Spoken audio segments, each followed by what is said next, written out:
Hi, my name is Hyomin Kim, Assistant Professor at the New Jersey Institute of Technology. Here I'm going to talk about geospace research in the polar regions. Geospace sciences. Geospace science is the study of the space environment surrounding Earth, particularly the regions influenced by the Sun and its interactions with planetary environments. It focuses on understanding how energy and particles from the Sun affects Earth's upper layers of atmosphere.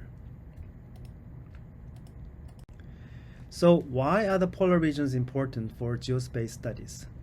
The polar regions are a unique environment where the Sun and Earth are more dynamically connected. Therefore, monitoring polar regions is crucial for understanding geospace dynamics. These regions are also very important to mitigate space weather impacts.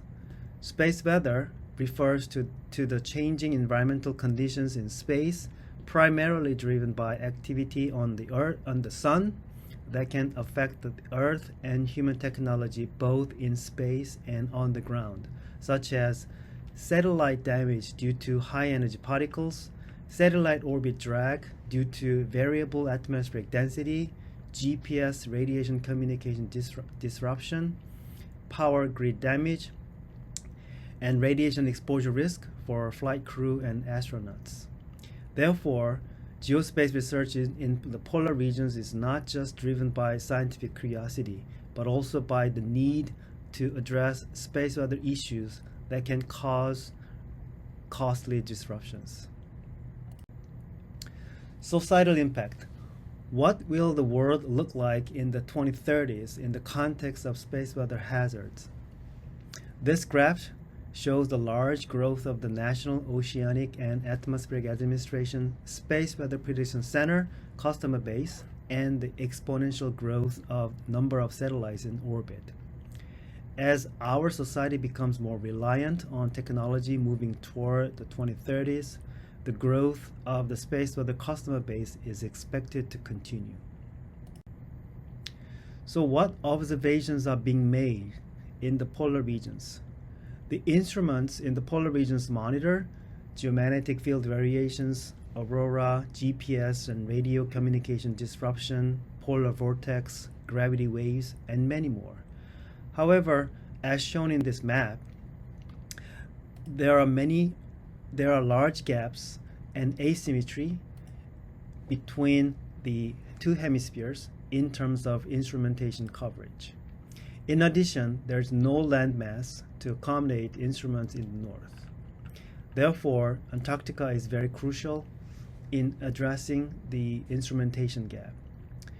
International collaboration is essential for maintaining large instrument networks and addressing logistical challenges, as well as for fostering synergies across different research areas.